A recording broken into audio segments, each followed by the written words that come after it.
Right, I thought I'd do a little recap of what I think about this truck and what I've been doing with it.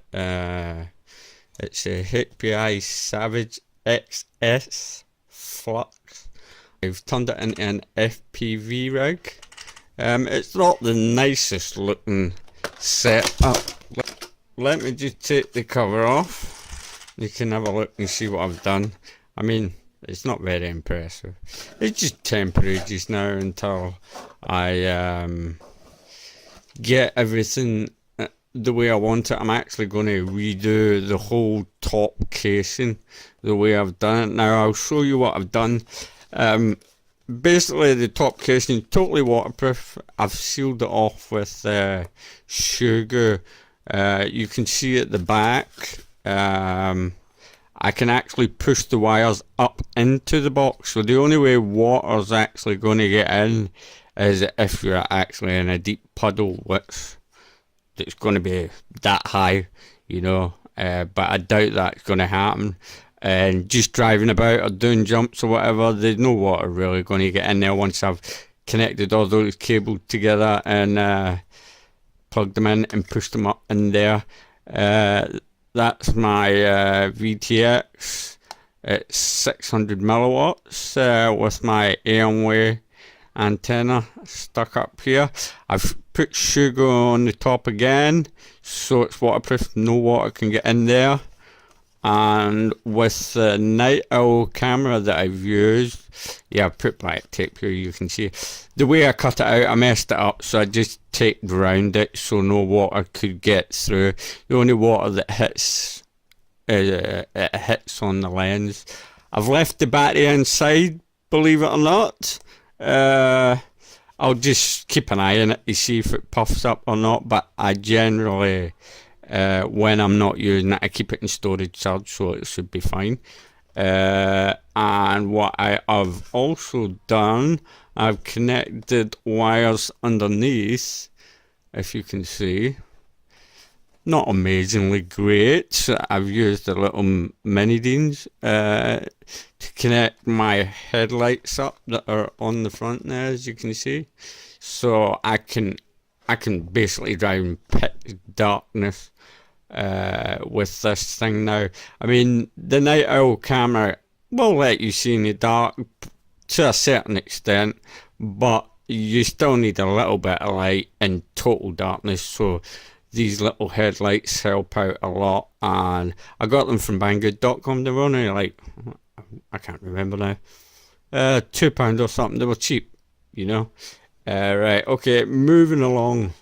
That's my ugly looking case just now, but like I says, the look for me just now doesn't matter. It's about getting out there in the cold, in the rain, because of this time of year, and having fun. The reason why I've put tape at the side is because I found out the foam that I was using to hold the axle, the whole casing down, was vibrating, and it was causing a lot of video. You know, when you were watching the video, it was just horrible. I think I might need to tighten that up again, but anyway, I'll get that out of the way.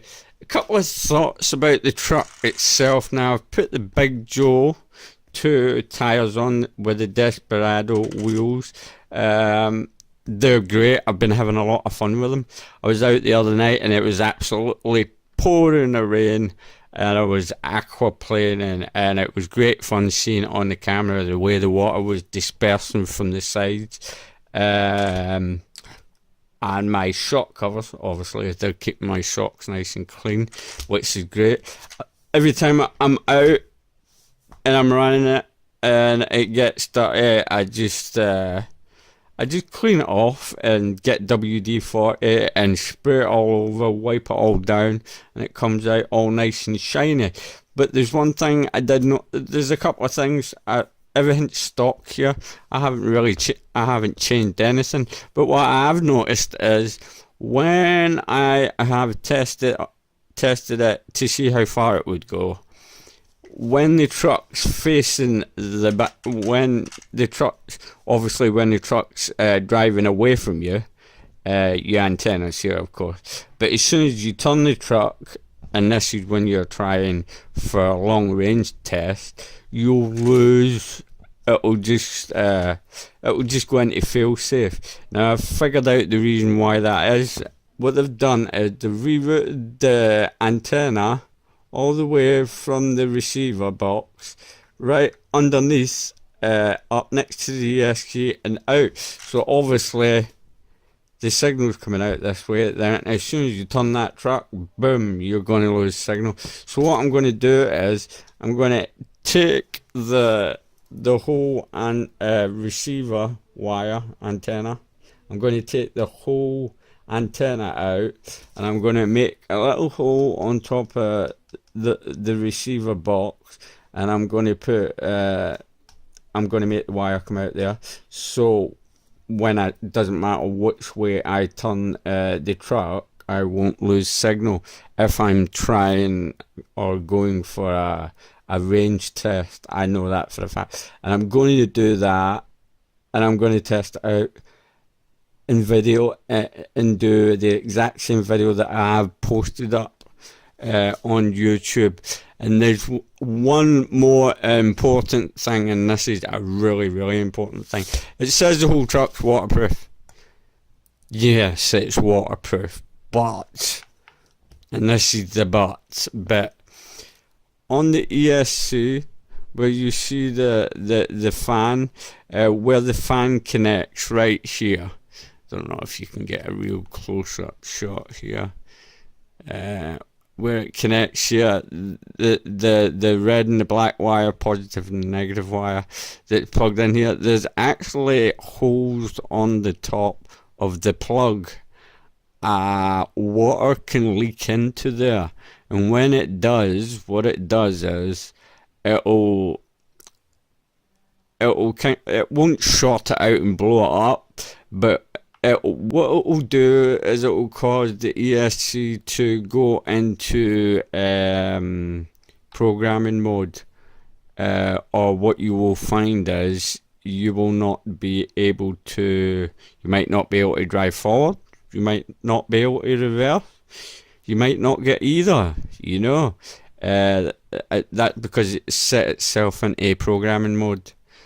So my